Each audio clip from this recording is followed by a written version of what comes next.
this election,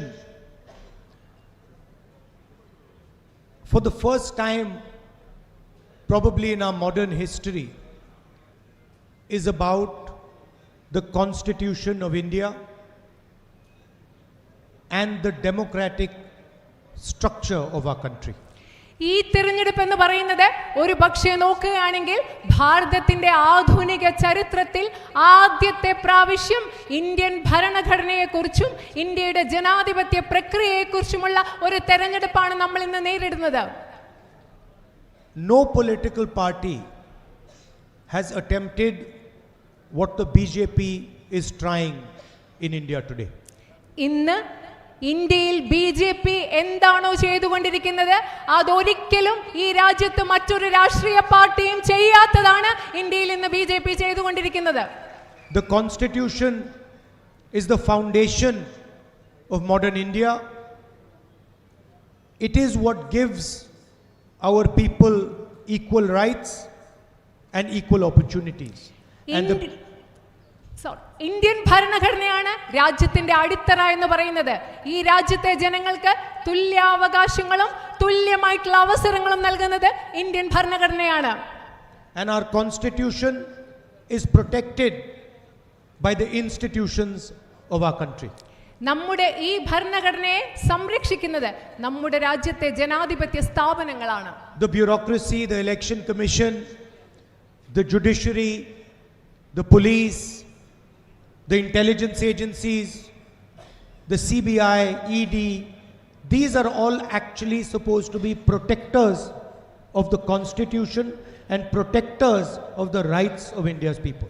നമ്മുടെ രാജ്യത്തെ ഉദ്യോഗസ്ഥ വൃന്ദം, നമ്മുടെ ജുഡീഷ്യറി, നമ്മുടെ പോലീസ് ഉദ്യോഗസ്ഥർ, ED, CBI, ഈ സ്ഥാപനങ്ങളെല്ലാം തന്നെ നമ്മുടെ രാജ്യത്തെ ജനാധിപത്യത്തെ സംരക്ഷിക്കാനുള്ളതാണ്. And by capturing each one of these institutions, by using the ED, the CBI as political weapons, the BJP is trying to change the very nature of our country. ഈ ജനാധിപത്യ സ്ഥാപനങ്ങളെയെല്ലാം പിടിച്ചെടുക്കുന്നതിലൂടെ CBIയും EDയും മറ്റും രാഷ്ട്രീയ ആയുധങ്ങളായി ഉപയോഗിക്കുന്നതിലൂടെ ഈ രാജ്യത്തെ ജനാധിപത്യ പ്രക്രിയയെ നശിപ്പിക്കാനാണ് BJP ശ്രമിച്ചുകൊണ്ടിരിക്കുന്നത്. The Congress Party and the UDF accept the diversity of India. Indian national കോൺഗ്രസും ഐക്യ ജനാധിപത്യ മുന്നണിയും ഈ രാജ്യത്തിന്റെ വൈവിധ്യത്തെ അംഗീകരിക്കുന്നു. We accept the multiple languages, the multiple traditions, the different histories, the different expressions of all our people. ഈ രാജ്യത്തെ വിവിധ ഭാഷകൾ, വിവിധ സംസ്കാരങ്ങൾ, വിവിധ പാരമ്പര്യങ്ങൾ, വിവിധ ചരിത്രങ്ങൾ ഇതെല്ലാം ഇന്ത്യൻ നാഷണൽ കോൺഗ്രസ് ഉൾക്കൊള്ളുന്നു. The BJP wants to impose one history, one nation, one language on the people of India. ഇന്ത്യയിലെ ജനങ്ങൾക്കുമേൽ ഒരു ചരിത്രവും ഒരു പാരമ്പര്യവും ഒരു ഭാഷയും അടിച്ചേൽപ്പിക്കാനാണ് BJP ആഗ്രഹിക്കുന്നത്. First of all, this is a fundamental misunderstanding of what India is. ആദ്യം നമ്മൾ പറയുകയാണെങ്കിൽ ഇത് ഇന്ത്യ എന്ന രാജ്യത്തെക്കുറിച്ചുള്ള അടിസ്ഥാനപരമായ ഒരു തെറ്റിദ്ധാരണയാണ്.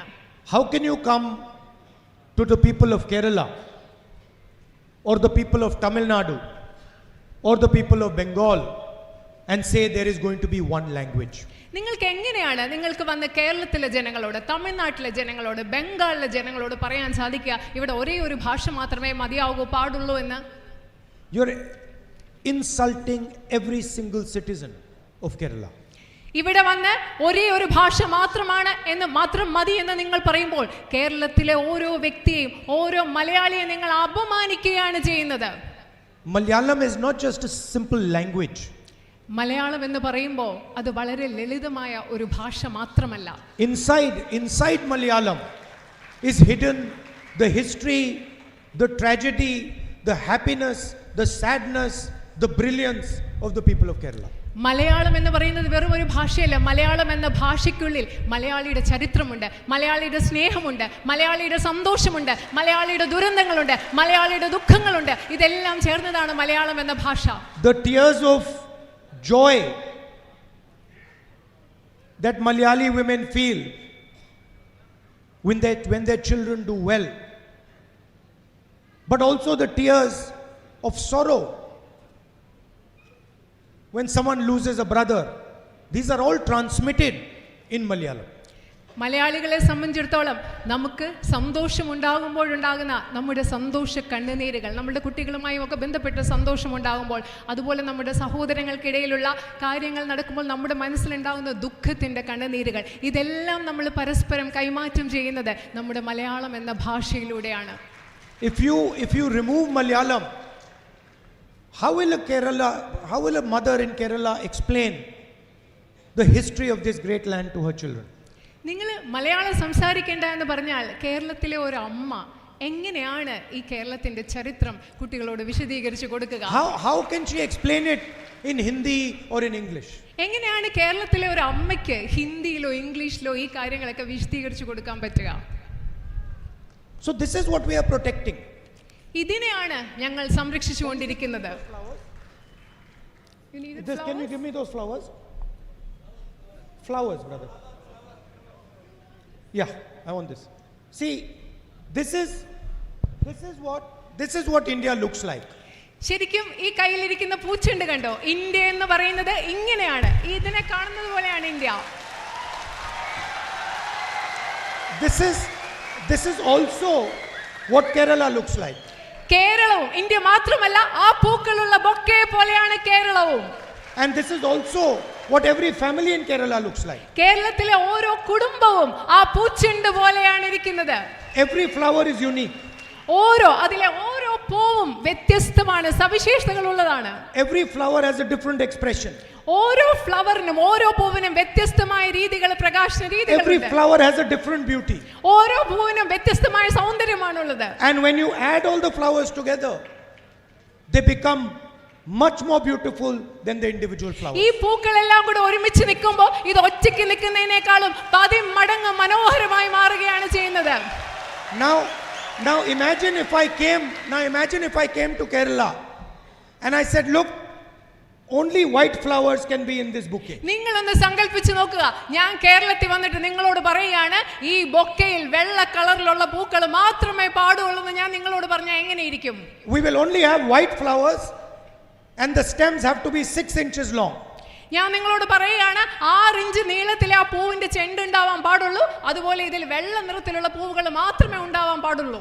No leaves will be there, no thorns will be there. അവിടെ മുള്ളുണ്ടാവാൻ പാടില്ല, ഇല ഉണ്ടാവാൻ പാടില്ല എന്ന് ഞാൻ പറഞ്ഞാൽ എങ്ങനെയിരിക്കും? That is what the BJP and RSS are trying to do. അതാണ് ഈ രാജ്യത്ത് BJP RSS ചെയ്യാൻ ശ്രമിച്ചുകൊണ്ടിരിക്കുന്നത്. ഇത് തന്നെയാണ്. To Kerala, to Tamil Nadu, to Uttar Pradesh, to India. കേരളത്തോട്, തമിഴ്നാടിനോട്, ഉത്തർപ്രദേശിനോട്, ഈ രാജ്യത്തോട് മുഴുവൻ BJP RSS ചെയ്തുകൊണ്ടിരിക്കുന്നത് ഇത് തന്നെയാണ്. Now, first of all, this is completely ignorant. First of all, this is completely ignorant. I'm not able to hear you. First of all, yeah. This is a completely ignorant action. Yes, ഇതെന്ന് പറയുന്നത് ഈ രാജ്യത്തെ പറ്റി കൃത്യമായ ധാരണയില്ലാത്ത, അറിവില്ലാത്ത ഒരു ചിന്തയും പ്രവൃത്തിയുമാണ്. It shows they don't understand India. അത് മനസ്സിലാക്കുന്നത് അവർക്ക് ഇന്ത്യയെ മനസ്സിലാക്കാൻ സാധിക്കുന്നില്ല എന്നുള്ളതാണ്. And it shows they don't understand Kerala. അത് മനസ്സിലാക്കുന്നത് അവർക്ക് ഇന്ത്യയും കേരളത്തെയും മനസ്സിലാക്കാൻ BJPക്ക് RSSനും കഴിയുന്നില്ല എന്നുള്ളത് തന്നെയാണ്. The Prime Minister recently went to Tamil Nadu. Prime minister, പ്രധാനമന്ത്രി അടുത്തിടെ തമിഴ്നാട്ടിലേക്ക് പോയി. Tamil Nadu has the most brilliant poets like Kerala does. തമിഴ്നാട്ടിൽ അതിമിടുക്കരായ പ്രഗത്ഭരായ കവികളുണ്ട് കേരളത്തിലുള്ളതുപോലെ. Huge history. വലിയൊരു പാരമ്പര്യം, ചരിത്രം. Huge tradition. വലിയൊരു മഹത്തായ പാരമ്പര്യം. Wars fought over there, people sacrificing their lives, all this stuff is going on. അവിടെ യുദ്ധങ്ങൾ നടന്നു, അനേകം പേർ അവരുടെ ജീവിതം ത്യാഗം ചെയ്തു. Prime Minister says, I like dosas. ഇതെല്ലാമുള്ള തമിഴ്നാട്ടിൽ പോയി പ്രധാനമന്ത്രി പറയുകയാണ്, എനിക്ക് ഇവിടുത്തെ ദോശ ഇഷ്ടമാണ്. Brother, I also like dosas. സഹോദര, എനിക്കും ദോശ ഇഷ്ടമാണ്. But please try and understand the history, the tradition, the language of the state also. പക്ഷേ ദോശ ഇഷ്ടപ്പെടുന്നതോടൊപ്പം തന്നെ പ്രിയപ്പെട്ട സഹോദര, താങ്കൾ ആ രാജ്യത്തിന്റെ ചരിത്രവും സംസ്കാരവും പാരമ്പര്യവും കൂടി മനസ്സിലാക്കാൻ ശ്രമിക്കൂ, ദയവ് ചെയ്ത്. And also realize that the dosa in Tamil Nadu is completely different than the dosa in Kerala. Dosa, അത് ഒരു കാര്യം കൂടി മനസ്സിലാക്കണം. തമിഴ്നാട്ടിലെ ദോശയും കേരളത്തിലെ ദോശയും തികച്ചും വ്യത്യസ്തങ്ങളാണെന്ന് കൂടി താങ്കൾ മനസ്സിലാക്കണം. And also understand that the dosa in Kerala is different than other dosas in Kerala. ഒരു കാര്യം കൂടി മനസ്സിലാക്കണം. കേരളത്തിലെ ദോശ തമിഴ്നാട്ടിലെ ദോശയിൽ നിന്ന് വ്യത്യസ്തമാണെന്ന് മാത്രമല്ല, കേരളത്തിൽ ഒരു സ്ഥലത്തെ ദോശ മറ്റു സ്ഥലങ്ങളിലെ ദോശകളിൽ നിന്ന് വ്യത്യസ്തമാണെന്ന് കൂടി താങ്കൾ മനസ്സിലാക്കണം. And that is the genius of our country. ഈ പറയുന്നതാണ് നമ്മുടെ രാജ്യത്തിന്റെ പ്രതിഭ, പ്രാഗൽഭ്യം. പ്രതിഭ എന്ന് പറയുന്നത് ഈ വ്യത്യസ്തതയാണ്. It is why our country is so great. അതുകൊണ്ടാണ് നമ്മുടെ ഇന്ത്യ എന്ന രാജ്യം ഇത്രയും മഹത്തരമായത്. And you are trying to change this. ഈ വൈവിധ്യത്തെ, ഈ മഹത്വത്തെയാണ് നിങ്ങൾ മാറ്റാൻ ശ്രമിച്ചുകൊണ്ടിരിക്കുന്നത്. First of all, it can never be changed. പക്ഷേ ഇത് ഒരിക്കലും നിങ്ങൾക്ക് മാറ്റാൻ സാധിക്കുകയില്ല. So you are wasting your time. നിങ്ങൾ വെറുതെ സമയം കളയുകയാണ്. But most important, you are also wasting the energy of the Indian people. അത് മാത്രമല്ല, നിങ്ങൾ വെറുതെ സമയം കളയുക എന്ന് മാത്രമല്ല, ഇന്ത്യയിലെ ജനങ്ങളുടെ ഊർജം കൂടി നിങ്ങൾ ഇല്ലാതാക്കി കളയുകയാണ്. You are creating disharmony. ഈ രാജ്യത്തെ സ്വരച്ചേർച്ചയില്ലായ്മ, അപസ്വരം, പൊരുത്തക്കേട് നിങ്ങൾ ഉണ്ടാക്കിക്കൊണ്ടിരിക്കുകയാണ്. And this disharmony is harming millions and millions of people. ഈ രാജ്യത്തെ ലക്ഷക്കണക്കിന് മനുഷ്യരെ ഈ രാജ്യത്ത് നിങ്ങൾ ഉണ്ടാക്കിക്കൊണ്ടിരിക്കുന്ന പൊരുത്തക്കേട് ഉപദ്രവിച്ചുകൊണ്ടിരിക്കുകയാണ്. The Prime Minister demonetized the Indian currency. ഇന്ത്യയിലെ നിങ്ങൾക്കറിയാം, പ്രധാനമന്ത്രി ഇവിടെ നോട്ട് നിരോധനം ഈ രാജ്യത്ത് നടപ്പിലാക്കി. Just now I was looking in the crowd, there is a person there selling snacks. അവിടെ ഒരു വ്യക്തി അവിടെ ഉണ്ട്, അവിടെ ഒരാൾ ഇരിക്കുന്നത് ഞാൻ നോക്കുകയാണ്, അവിടെ നിൽക്കുന്നത്. Did the Prime Minister think about that man when he demonetized the currency? അദ്ദേഹം നോട്ട് നിരോധനം നടപ്പിലാക്കിയപ്പോൾ ആ മനുഷ്യനെ കുറിച്ച് ആലോചിച്ചിരുന്നോ? Did he think what would happen to him when he did demonetization? Note നിരോധനം നടപ്പിലാക്കിയപ്പോൾ ആ വ്യക്തിക്ക് എന്ത് സംഭവിക്കും എന്ന് പ്രധാനമന്ത്രി ഒരിക്കലെങ്കിലും ആലോചിച്ചിട്ടുണ്ടോ? Did he ask farmers in India, laborers in India, what would happen if you demonetize the currency? ഇന്ത്യയിലെ കർഷകരോട്, തൊഴിലാളികളോട് ഈ രാജ്യത്ത് നോട്ട് നിരോധനം നടപ്പിലാക്കിയാൽ എന്ത് സംഭവിക്കും എന്ന് പ്രധാനമന്ത്രി ചോദിച്ചിട്ടുണ്ടോ? When COVID was striking India, people were dying. Lakhs of people were dying in the hospitals, dying outside the hospitals. No ventilators, no oxygen. The Prime Minister says, "Thali bajao." നിങ്ങൾക്കറിയോ, Covid വന്ന് ഇന്ത്യയിൽ ലക്ഷക്കണക്കിന് ജനങ്ങൾ മരിച്ചുകൊണ്ടിരിക്കുകയായിരുന്നു. Ventilators ഇല്ലായിരുന്നു, ശ്വാസം കിട്ടാതെ മരിക്കുകയായിരുന്നു, ആശുപത്രികൾ കവിഞ്ഞു നിറയുകയായിരുന്നു. ആ സമയത്ത് ഈ രാജ്യത്തെ പ്രധാനമന്ത്രി എന്താ ജനങ്ങളോട് പറഞ്ഞത്? നിങ്ങൾ കൈകൊട്ടിക്കോളൂ എന്നാണ് അദ്ദേഹം ജനങ്ങളോട് പറഞ്ഞത്. The entire media is saying how brilliant the Prime Minister is. ഇത് കേട്ടിട്ട് ഈ രാജ്യത്തെ മുഴുവൻ ജനങ്ങളും മാധ്യമങ്ങളും പറയുകയാണ്, ഓ, ഈ പ്രധാനമന്ത്രി എന്ത് മഹാനാണെന്നാണ് ഇവിടുത്തെ മാധ്യമങ്ങൾ പറഞ്ഞത്. So you are, because you don't understand India and because you take decisions without asking anybody, you are creating tremendous damage to this country. നിങ്ങൾക്ക് ഇന്ത്യയെ മനസ്സിലാകുന്നില്ല, അതുപോലെ മറ്റാരോടും ചോദിക്കാതെ നിങ്ങൾ ഇവിടെ രാജ്യത്തെ തീരുമാനങ്ങൾ എടുക്കുകയാണ്. ഈ രണ്ട് പ്രവർത്തനങ്ങളിലൂടെ ഈ രാജ്യത്തിന് വലിയ നാശമാണ് നിങ്ങൾ ഉണ്ടാക്കിക്കൊണ്ടിരിക്കുന്നത്. I'll give you one example. ഞാൻ നിങ്ങൾക്ക് ഒരു ഉദാഹരണം പറഞ്ഞു തരാം. For the first time in my life, I have experienced this. ഞാൻ എൻ്റെ ജീവിതത്തിൽ ആദ്യമായിട്ടാണ് ഇത് അനുഭവിച്ചത്. There is a fire burning in Manipur. അവിടെ മണിപ്പൂരിൽ ശരിക്കും പറഞ്ഞാൽ ഒരു അഗ്നിയാണ്. മണിപ്പൂർ കത്തി എരിഞ്ഞുകൊണ്ടിരിക്കുകയാണ്. People are still dying. ഇപ്പോഴും അവിടെ മനുഷ്യർ മരിച്ചുകൊണ്ടിരിക്കുകയാണ്. I went to Manipur. ഞാൻ മണിപ്പൂരിൽ പോയി. And I went to see both the communities. ഞാൻ അവിടെ പോയി, അവിടെ സംഘർഷം ഉണ്ടായിക്കൊണ്ടിരിക്കുന്ന രണ്ട് സമുദായത്തിലെ ആളുകളെയും കാണാൻ ഞാൻ മണിപ്പൂരിൽ പോയി.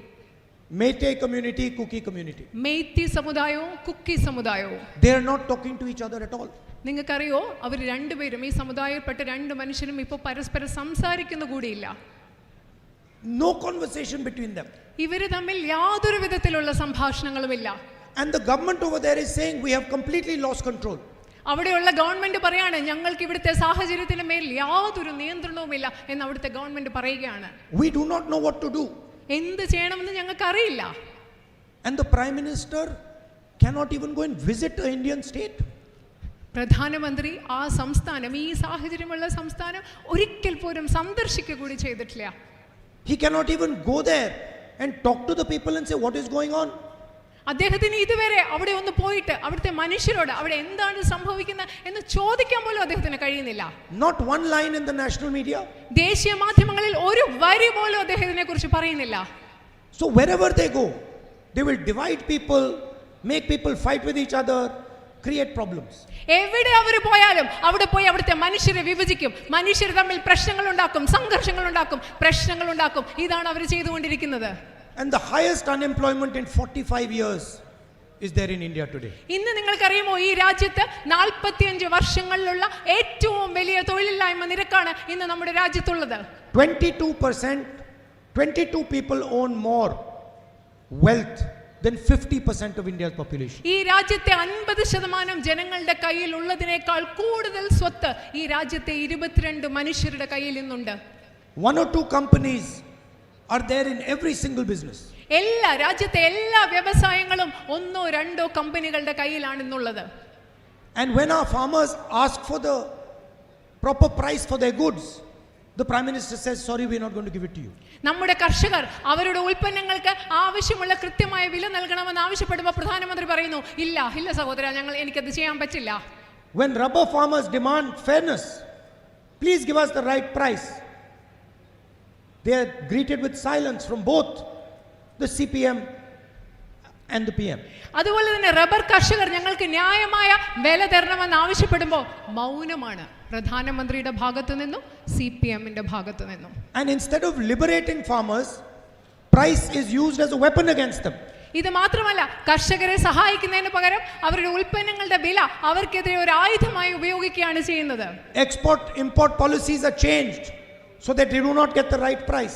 കർഷകർക്ക് കൃത്യമായ വില ലഭിക്കാതിരിക്കുന്നതിന് വേണ്ടി അവർ കയറ്റുമതി ഇറക്കുമതി നയം മാറ്റിക്കൊണ്ടിരിക്കുന്നു. And the same is happening to small and medium businesses. അത് തന്നെയാണ് നമ്മുടെ നാട്ടിലെ ചെറുകിട ഇടത്തരം വ്യവസായങ്ങളുടെ കാര്യത്തിലും ഇന്ന് സംഭവിച്ചുകൊണ്ടിരിക്കുന്നത്. Only the biggest businesses in India have a right to the correct price. ഇന്ന് നമ്മുടെ രാജ്യത്ത് ഏറ്റവും വലിയ ബിസിനസ്സുകൾക്ക്, ഏറ്റവും വലിയ വ്യവസായങ്ങൾക്ക് മാത്രമേ അവർക്ക് കൃത്യമായ പ്രതിഫലം ലഭിക്കുന്നതിനുള്ള ഒരു അർഹതയുള്ളൂ എന്ന സാഹചര്യമാണുള്ളത്. So the question is, what is the Congress party going to do to change this? ഈ സാഹചര്യത്തിൽ നമ്മുടെ മുമ്പിലുള്ള ചോദ്യം ഇതാണ്. ഈ സാഹചര്യം മാറ്റുന്നതിന് വേണ്ടി ഇന്ത്യൻ നാഷണൽ കോൺഗ്രസ് എന്താണ് ചെയ്യാൻ പോകുന്നത്? Well, the thing to understand is India has never been as unfair as it is today. നിങ്ങൾ ഒരു കാര്യം മനസ്സിലാക്കണം, ഈ രാജ്യത്ത് ഇന്ത്യ എന്ന് പറയുന്ന രാജ്യം ഇത്ര നീതിരഹിതമായി പ്രവർത്തിക്കുന്നത് ഇന്നത്തെ പോലെ ഒരിക്കലും ഈ രാജ്യത്തുണ്ടായിട്ടില്ല. Wealth has never been distributed as unequally as it is today. ഇത്ര അസമത്വത്തോടുകൂടി ഈ രാജ്യത്തെ സമ്പത്തിന്റെ വിതരണം ഈ രാജ്യത്ത് ഒരിക്കലും ഇതുവരെ ഉണ്ടായിട്ടില്ല. So the next government has to aggressively support poor people. അതുകൊണ്ട് ഇനി അധികാരത്തിൽ വരുന്ന അടുത്ത ഗവൺമെന്റ് ഈ രാജ്യത്തെ അസമത്വമുള്ള ഈ രാജ്യത്തെ സാധാരണക്കാരെ വളരെ ശക്തിയോടുകൂടി തീരുമാനങ്ങൾ എടുത്ത് സംരക്ഷിക്കേണ്ടിയിരിക്കുന്നു. So how would a Congress government do that? അത് എങ്ങനെയാണ് ഒരു കോൺഗ്രസ് ഗവൺമെന്റ് അത് ചെയ്യാൻ പോകുന്നത്? The first thing to understand is in modern India, both men and women do jobs. ആദ്യം മനസ്സിലാക്കേണ്ട കാര്യം, ആധുനിക ഇന്ത്യയിൽ ഒരുപോലെ പുരുഷന്മാരും സ്ത്രീകളും ജോലി ചെയ്യുന്നുണ്ട്. They go to offices, they leave home and they work, and they both work equally hard and for the same amount of time. രണ്ടുപേരും വീട്ടിൽ നിന്ന് പുറത്തു പോകുന്നു, ജോലിക്ക് പോകുന്നു. അവർ രണ്ടുപേരും, പുരുഷന്മാരും സ്ത്രീകളും, ഒരുപോലെ തന്നെ ഒരേ സമയം കഠിനാധ്വാനം ചെയ്യുന്നു. And they get compensated. അതുകൊണ്ട് അവർക്ക് രണ്ടുപേർക്കും അതിന് കൃത്യമായ പ്രതിഫലവും ലഭിക്കുന്നു. But our women also work 8 hours at home. അത് മാത്രമല്ല, നമ്മുടെ സ്ത്രീകൾ പുറത്ത് ജോലി ചെയ്യുന്നതിൻ്റെ കൂടെ വീട്ടിലും 8 മണിക്കൂർ ജോലി ചെയ്യുന്നവരാണ്. Men might not like what I'm saying. ഞാൻ പറയുന്നത് ഇവിടെ ഇരിക്കുന്ന പുരുഷന്മാർക്ക് ഇഷ്ടപ്പെടാം എന്ന് എനിക്ക് കരുതുന്നില്ല, ഇഷ്ടപ്പെടാൻ സാധ്യതയുമില്ല. But the fact is that if a man works 8 hours, a woman works 16 hours. പക്ഷേ വസ്തുത ഇതാണ്, യാഥാർത്ഥ്യം ഇതാണ്. ഒരു പുരുഷൻ 8 മണിക്കൂറാണ് ജോലി ചെയ്യുന്നതെങ്കിൽ ഒരു സ്ത്രീ ജോലി ചെയ്യുന്നത് 16 മണിക്കൂറാണ് എന്നതാണ് യാഥാർത്ഥ്യം. And if a man works 10 hours, a woman works 20 hours. അത് മാത്രമല്ല, ഒരു പുരുഷൻ 10 മണിക്കൂർ ജോലി ചെയ്താൽ സ്ത്രീ ജോലി ചെയ്യുന്നത് 20 മണിക്കൂറുകളാണ്. And the woman protects the future of India. അത് മാത്രമല്ല ഈ രാജ്യത്തിന്റെ ഭാവി സംരക്ഷിക്കുന്നത് ഈ രാജ്യത്തെ സ്ത്രീകളാണ്. And she looks after our children. അവർ തന്നെയാണ് ഈ കുട്ടികളെ നോക്കുന്നത്. And for protecting the future of India and looking after our children, we have never compensated her. അത് മാത്രമല്ല ഈ രാജ്യത്തെ സ്ത്രീകളെ, ഈ രാജ്യത്തിന്റെ ഭാവി സംരക്ഷിക്കുന്നതിന് തക്കതായ പ്രതിഫലം, ഈ നമ്മുടെ കുഞ്ഞുങ്ങളെ വളർത്തി വലുതാക്കുന്നതിന് ആവശ്യമായ തക്കതായ പ്രതിഫലം ഒരിക്കലും നമ്മുടെ സ്ത്രീകൾക്ക് നമ്മൾ നൽകിയിട്ടില്ല.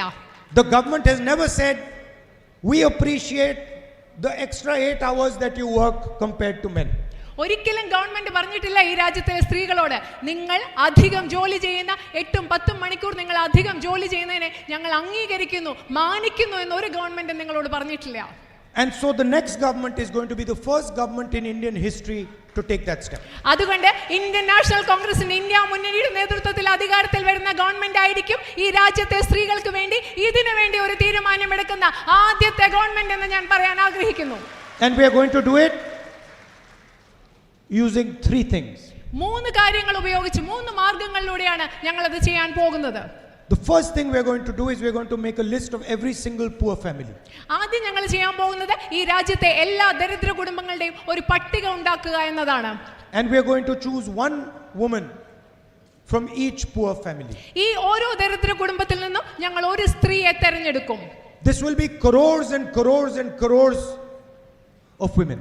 ഇതെന്ന് പറയുമ്പോൾ ഈ രാജ്യത്തെ കോടിക്കണക്കിന് കോടിക്കണക്കിന് കോടിക്കണക്കിന് സ്ത്രീകളായിരിക്കും. And we are going to give them directly in their bank account 1 lakh rupees a year, 8,500 rupees a month. ഈ സ്ത്രീകൾക്ക്, ഈ രാജ്യത്തെ തെരഞ്ഞെടുക്കുന്ന ദരിദ്ര കുടുംബങ്ങളിൽ നിന്ന് തെരഞ്ഞെടുക്കുന്ന സ്ത്രീകൾക്ക് ഓരോ മാസവും 8,500 രൂപ വീതം 1 ലക്ഷം രൂപ ഞങ്ങൾ അവരുടെ ബാങ്ക് അക്കൗണ്ടിൽ നിക്ഷേപിക്കും.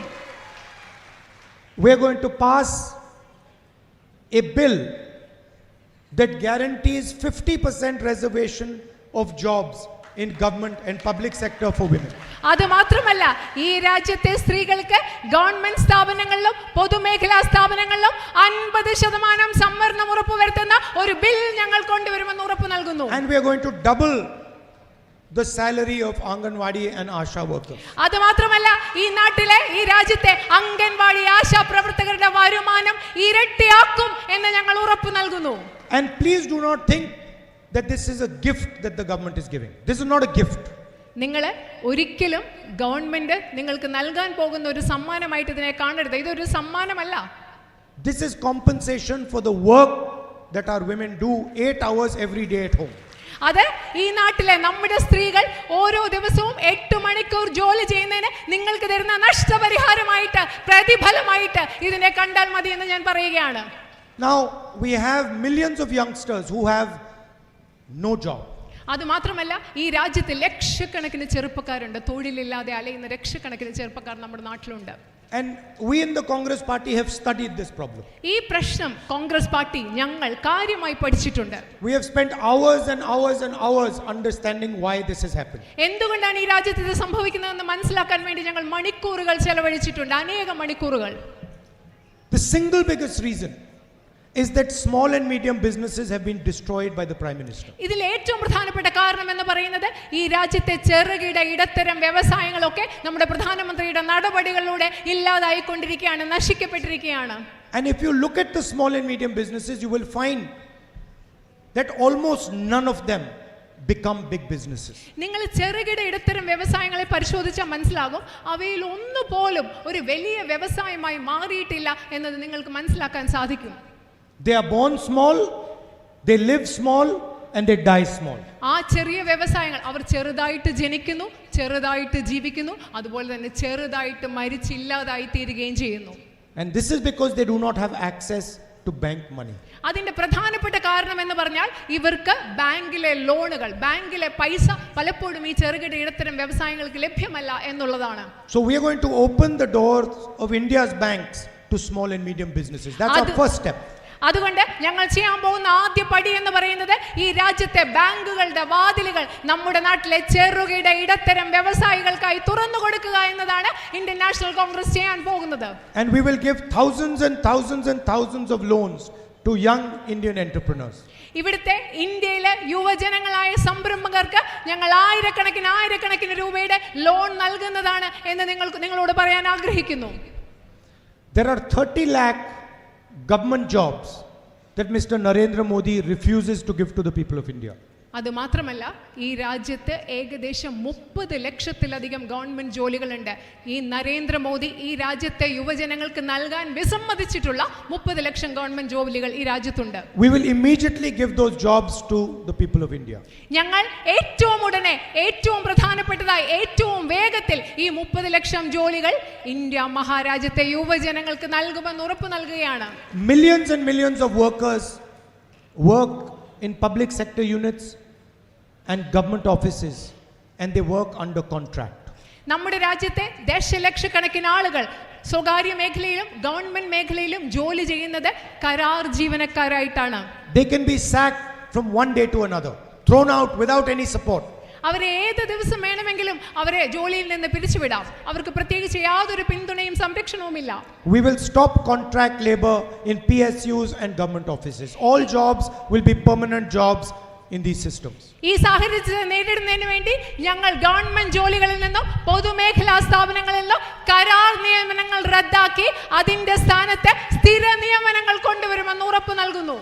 And now I want to tell you about the revolutionary idea that we have come up with. ഇപ്പോൾ ഞാൻ നിങ്ങളോട് പറയാൻ ആഗ്രഹിക്കുന്നത് ഞങ്ങൾ കൊണ്ടുവന്നിട്ടുള്ള വിപ്ലവാത്മകരമായ ഒരു ആശയത്തെക്കുറിച്ചാണ്. If you speak to children of rich families, they will tell you that before they get a job, they do an apprenticeship. ഇപ്പം നിങ്ങൾ ധാരാളം പൈസയുള്ള വീട്ടിലെ കുട്ടികളോട് സംസാരിക്കുകയാണെങ്കിൽ അവർ പറയും ജോലി കിട്ടുന്നതിന് മുമ്പ് ഞങ്ങൾ അപ്രന്റീസ്ഷിപ്പ് അഥവാ തൊഴിൽ പരിശീലനത്തിന് പോവുകയാണെന്ന്. They work for 6 months, 1 year, they get paid for it and they get training. അവർ 6 മാസത്തേക്ക് ജോലി ചെയ്യും, 1 വർഷത്തേക്ക് ജോലി ചെയ്യും. ഈ കാലയളവിൽ അവർക്ക് ശമ്പളവും കിട്ടും, തുടർന്ന് അവർക്ക് തൊഴിലും ലഭിക്കും, അതുപോലെ പരിശീലനവും ലഭിക്കും. This is how business families introduce their children to the job market. ഇങ്ങനെയാണ് വലിയ വ്യവസായ കുടുംബങ്ങൾ അവരുടെ കുട്ടികളെ ഒരു തൊഴിൽ വിപണിയിലേക്ക് അവരെ പരിചയപ്പെടുത്തുന്നത് ഈ അപ്രന്റീസ്ഷിപ്പ് അഥവാ തൊഴിൽ പരിശീലനത്തിലൂടെയാണ്. They have a soft landing into the job market. അവർ ശരിക്കും പറഞ്ഞാൽ വളരെ എളുപ്പത്തിൽ തൊഴിൽ വിപണിയിലേക്ക് അവർക്ക് സോഫ്റ്റ് ലാൻഡ് ചെയ്ത് എളുപ്പത്തിൽ ചെന്നെത്താൻ പറ്റും. Everybody else has to beg for a job. ആ സാഹചര്യത്തിൽ മറ്റുള്ളവർക്ക് ഈ ധനകരകരുടെ വീട്ടിലല്ലാത്ത കുട്ടികൾക്ക് ശരിക്കും ഒരു ജോലിക്ക് വേണ്ടി യാചിക്കേണ്ട അവസ്ഥയാണ്. So we are going to pass a law that gives the right of apprenticeship to every single Indian graduate. അതുകൊണ്ട് ഈ രാജ്യത്തെ ഓരോ ബിരുദധാരിക്കും തൊഴിൽ പരിശീലനത്തിലുള്ള അവകാശം നിയമമാക്കുന്ന ഒരു നിയമം ഞങ്ങൾ ഈ രാജ്യത്ത് കൊണ്ടുവരാൻ പോവുകയാണ്. It means in Hindi, pehli naukri pakki. Pehli Naukri Pakki, അതായത് ഈ രാജ്യത്തെ യുവജനങ്ങൾക്ക് ചെറുപ്പക്കാർക്ക് ആദ്യത്തെ തൊഴിൽ ഇന്ത്യൻ നാഷണൽ കോൺഗ്രസ് ഉറപ്പ് നൽകാൻ പോവുകയാണ്.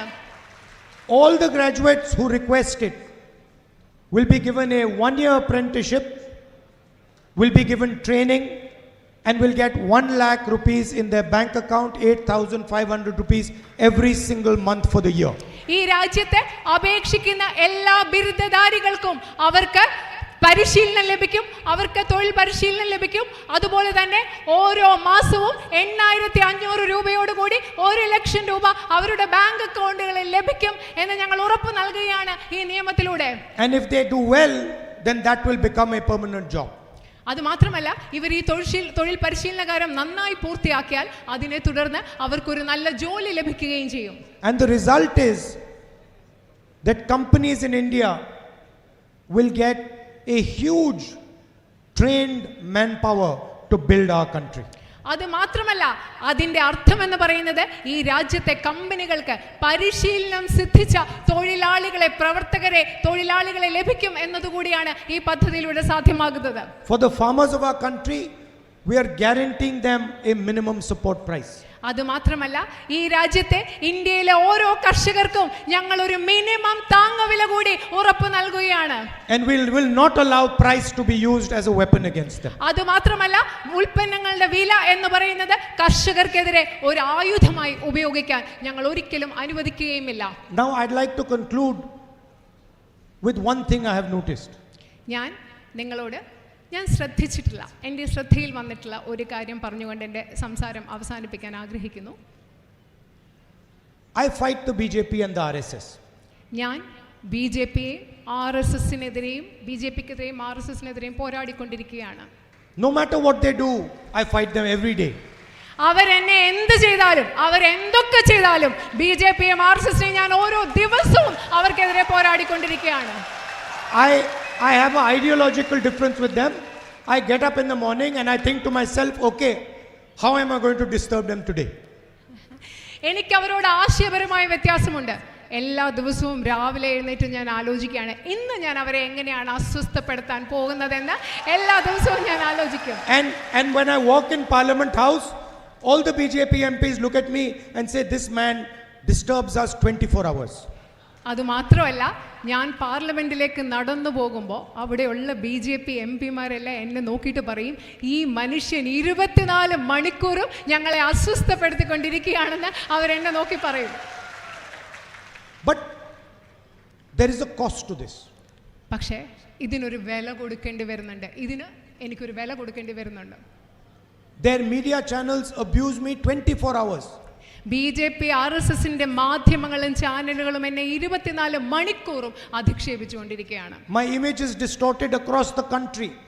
ഈ രാജ്യം മുഴുവൻ എൻ്റെ പ്രതിച്ഛായ, ഞാൻ എന്താണെന്നുള്ളത് അവർ രാജ്യം മുഴുവൻ നശിപ്പിച്ചുകൊണ്ടിരിക്കുകയാണ്. My Lok Sabha membership was taken away. എൻ്റെ ലോക്സഭാ അംഗത്വം അവരെടുത്തുകൊണ്ടുപോയി. I gave a speech about Mr. Adani and within a few days I was thrown out of the Lok Sabha. ഞാൻ അദാനിക്കെതിരെ പാർലമെന്റിൽ ഒരു പ്രസംഗം നടത്തി. അത് കഴിഞ്ഞ് കുറച്ച് ദിവസങ്ങൾക്കുള്ളിൽ അവരെന്നെ ലോക്സഭയിൽ നിന്ന് പുറത്താക്കി. 55 hours, 12 hours a day being interrogated by ED. എന്നെ എൻഫോഴ്സ്മെന്റ് ഡയറക്ടറേറ്റ് 55 മണിക്കൂറുകൾ, ഓരോ ദിവസവും 12 മണിക്കൂർ വീതമാണ് എൻഫോഴ്സ്മെന്റ് ഡയറക്ടറേറ്റ് എന്നെ ചോദ്യം ചെയ്തത്. I gave them the keys of my government house. അവർക്ക് ഞാൻ താമസിച്ചിരുന്ന ഔദ്യോഗിക വസതിയുടെ താക്കോൽ ഞാൻ അവർക്ക് They threw me out of the house. അവര് എന്നെ ആ വീട്ടിൽ നിന്നും പുറത്താക്കി. And I was feeling very happy. ആ സമയത്ത് പക്ഷേ എനിക്ക് വലിയ സന്തോഷമായിരുന്നു. I don't want that dirty house. എനിക്ക് അങ്ങനത്തെ കൊള്ളരുതാത്ത ഒരു വീട് എനിക്ക് വേണ്ട. And I told them also that look, I have millions of houses in India. My house is in the hearts of the people of Kerala, people of Uttar Pradesh, the people of Assam. ഞാൻ അവരോട് അത് മാത്രമല്ല, അതുകൂടി പറഞ്ഞു, എനിക്ക് ഈ രാജ്യത്ത് ലക്ഷക്കണക്കിന് വീടുകളുണ്ട്. ഈ രാജ്യത്തെ ജനങ്ങളുടെ, തമിഴ്നാട്ടിലുള്ള, കേരളത്തിലുള്ള, ഉത്തർപ്രദേശിലുള്ള, ആസാമിലുള്ള ജനലക്ഷങ്ങളുടെ മനസ്സിൽ എനിക്കൊരു വീടുണ്ട്, എനിക്ക് വീടുകളുണ്ടെന്ന് ഞാൻ അവരോട് പറഞ്ഞു. I walked 4,000 kilometers Kanyakumari through Kerala to Kashmir. കന്യാകുമാരിയിലും കേരളത്തിലും കൂടെ കാശ്മീരിലേക്ക് ഞാൻ 4000 കിലോമീറ്റർ നടന്നു. One of my knees is still hurting me. ഇപ്പോഴും എൻ്റെ ഒരു മുട്ട് വേദനിച്ചുകൊണ്ടിരിക്കുകയാണ്. Now, why is none of this happening to the Chief Minister of Kerala? എൻ്റെ ഒരു സംശയം, ഇത്രയും കാര്യങ്ങൾ ബി ജെ പിയെ എതിർക്കുമ്പോൾ എനിക്ക് സംഭവിക്കുന്നതിനെ കുറിച്ച് ഞാൻ പറഞ്ഞു. പക്ഷേ എൻ്റെ ഒരു സംശയം, എന്തുകൊണ്ടാണ് കേരളത്തിലെ മുഖ്യമന്ത്രിക്കെതിരെ ഇതൊന്നും ഇവിടെ സംഭവിക്കാത്തത്? Why is his membership not being taken away? എന്തുകൊണ്ടാണ് അദ്ദേഹത്തിന്റെ അംഗത്വം, നിയമസഭാ അംഗത്വം എടുത്തുകൊണ്ട് പോകാത്തത്? Why is his house not being taken away? എന്തുകൊണ്ടാണ് അദ്ദേഹത്തിന്റെ ഔദ്യോഗിക വസതി ആരും കൊണ്ടുപോകാത്തത്? Why is he not being interrogated by the ED, CBI and all these? എന്തുകൊണ്ടാണ് ED, CBI ഒന്നും അദ്ദേഹത്തെ ചോദ്യം ചെയ്യാത്തത്? 2 chief ministers are in jail.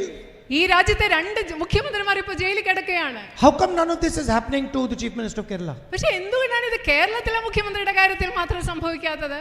And the second question, I am 24/7 attacking the BJP. രണ്ടാമത്തെ ചോദ്യം, 24 മണിക്കൂർ 24/7, അതായത് രാവും പകലും ഞാൻ BJP ആക്രമിച്ചുകൊണ്ടിരിക്കുകയാണ്. And the Chief Minister of Kerala is 24/7 attacking me. അതപ്പോഴെന്താ സംഭവിക്കുന്നത്? ഈ കേരളത്തിന്റെ മുഖ്യമന്ത്രി 24/7 രാവും പകലും എന്നെ ആക്രമിച്ചുകൊണ്ടിരിക്കുകയാണ്. So this is a bit puzzling. It's a bit surprising. ഇതൊരു ഭയങ്കര, എനിക്ക് മനസ്സിലാക്കാൻ പറ്റുന്ന ഒരു പദപ്രശ്നം പോലെയാണ്, ഒരു പസിലാണ്. He says he's fighting ideological battle against the BJP. അദ്ദേഹം പറയാണ്, ഞാൻ BJPക്കെതിരെ ഒരു ആശയപരമായ പോരാട്ടം നടത്തിക്കൊണ്ടിരിക്കുകയാണ്. But I know the BJP, because when you fight ideological battle against the BJP, they attack you with everything they have. എനിക്കറിയാം BJP-ക്കെതിരെ ആശയപരമായ ഒരു പോരാട്ടം നടത്തുമ്പോൾ നിങ്ങൾക്കെതിരെ അവർ സാധ്യമായത് എന്തും എല്ലാ രീതിയിലും നിങ്ങളെ ആക്രമിക്കും. But there is no attack on the Chief Minister of Kerala. അതിങ്ങനെ മുഖ്യമന്ത്രിയുടെ കാര്യത്തിൽ സംഭവിക്കുന്നില്ല. It is not that there are no issues. There are corruption issues. ഇവിടെ പ്രശ്നങ്ങളൊന്നും ഇല്ല എന്ന് പറയുന്നത്. ഇവിടെ അഴിമതിയുടെ പ്രശ്നങ്ങളുണ്ട് കേരളത്തിൽ. So this is something the people of Kerala should think about. ഇത് കേരളത്തിലെ ജനങ്ങൾ കൃത്യമായി ചിന്തിക്കേണ്ട ഒരു കാര്യമാണ്. If someone is attacking the BJP will attack him 24/7, will disturb him 24/7, will have ED, CBI, everything behind him 24/7. നിങ്ങൾ ഒരു കാര്യം മനസ്സിലാക്കണം, ആരെങ്കിലും BJP-യെ യഥാർത്ഥമായി സത്യസന്ധമായി ആക്രമിച്ചാൽ BJP അവരുടെ പുറകെ ആയിരിക്കും 24 മണിക്കൂറും. ED-യും CBI-യും മറ്റെല്ലാം ഉപയോഗിച്ച് സാധ്യമായ എല്ലാ വിധത്തിലും BJP അവരെ തിരിച്ചാക്രമിക്കുമെന്ന് നിങ്ങൾ മനസ്സിലാക്കിയിരിക്കണം. It was a pleasure for me to come here and speak to you. ഇവിടെ വന്ന് നിങ്ങളെ കാണാനും നിങ്ങളോട് സംസാരിക്കാൻ പറ്റിയത് എനിക്ക് വളരെ സന്തോഷമുള്ള ഒരു കാര്യമാണ്. I cannot tell you, as a member of Parliament from Kerala, I cannot tell you what all you have taught me. കേരളത്തിലെ ഒരു ജനപ്രതിനിധി എന്ന നിലയിൽ, ഒരു പാർലമെന്റ് എന്ന അംഗമെന്ന നിലയിൽ സംസാരിക്കുമ്പോൾ എനിക്ക് നിങ്ങളോട് പറയാൻ കഴിയില്ല എത്ര മാത്രമാണ് ഈ കേരളത്തിലെ ജനങ്ങൾ എന്നെ പഠിപ്പിച്ചിട്ടുള്ളതെന്ന്. The genius of the people of Kerala, കേരളത്തിലെ ജനങ്ങളുടെ പ്രതിഭ എന്ന് പറയുന്നത്, ability to live with each other peacefully, harmoniously, affectionately. പരസ്പരം സ്നേഹത്തോടുകൂടി വാത്സല്യത്തോടുകൂടി പരസ്പരം സൗഹാർദ്ദപരമായി ജീവിക്കുക എന്ന് പറയുന്നത് കേരളത്തിന്റെ ഏറ്റവും വലിയ പ്രതിഭയാണ്, മികവാണ്. And making us proud. Every part of the world where you find people from Kerala, making us proud every day. അത് മാത്രമല്ല, ലോകത്തിന്റെ നാനാ ഭാഗങ്ങളിലും കേരളവും കേരളത്തിലെ ജനങ്ങളും നമ്മളെ അഭിമാനമുള്ളവരാക്കി നമുക്ക് അഭിമാനം തോന്നുന്ന രീതിയിലാണ് പ്രവർത്തിച്ചു കൊണ്ടിരിക്കുന്നത്. And never losing their dignity. ഒരിക്കലും ഇങ്ങനെ പ്രവർത്തിക്കുമ്പോൾ മലയാളി ഒരിക്കലും ഇതൊക്കെ ചെയ്യുന്നത് മലയാളിയുടെ അന്തസ്സ് കളയാതെയാണ് ഈ ലോകം മുഴുവൻ Malayali ജീവിച്ചുകൊണ്ടിരിക്കുന്നത്. In Wayanad I saw, after the flood,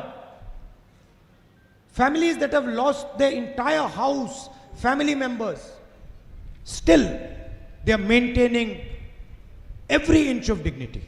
നിങ്ങൾക്കറിയാം, വയനാട്ടിൽ ഒരു വലിയ വെള്ളപ്പൊക്കത്തിന് ശേഷം അവിടെ ഞാൻ ആളുകളെ കണ്ടു. അവരുടെ കുടുംബം അവരെല്ലാം നഷ്ടപ്പെട്ടിട്ടുള്ളത് അവർ സ്നേഹത്തോടു കൂടിയും സൗഹാർദ്ദത്തോടും കൂടി ജീവിക്കുന്ന അവസ്ഥ. They've got nothing left, but they still have their dignity. അവിടെ അവരുടെ കയ്യിൽ ഒന്നുമില്ല, വസ്തുവകളില്ല, വീടില്ല, പക്ഷേ അവർക്ക് അവരുടെ അന്തസ്സും അഭിമാനവും ആ വയനാട്ടിലെ മനുഷ്യർക്കുണ്ട്. അങ്ങനെയാണ് അവർ ജീവിക്കുന്നത്. The people of Kerala should really be proud of what you have built. വയനാട്ടിലെ ജനങ്ങൾ ശരിക്കും അവർക്ക് അഭിമാനം ഉണ്ടാകണം, അവരെങ്ങനെ ജീവിക്കുന്നു, അവരെന്തിലൂടെ കടന്നു വന്നു എന്നതിനെ കുറിച്ച് ഓർത്ത്. And in many fields you are a guide to our country. And in many fields you are a guide to India. അത് മാത്രമല്ല, പല മേഖലകളിൽ നിങ്ങൾ എന്ന് പറയുന്നത്, മലയാളികൾ എന്ന് പറയുന്നത് ഈ രാജ്യത്തിന് മുഴുവൻ വഴി കാട്ടുന്നവരാണ്. Thank you. നന്ദി. Nandri. Thank you.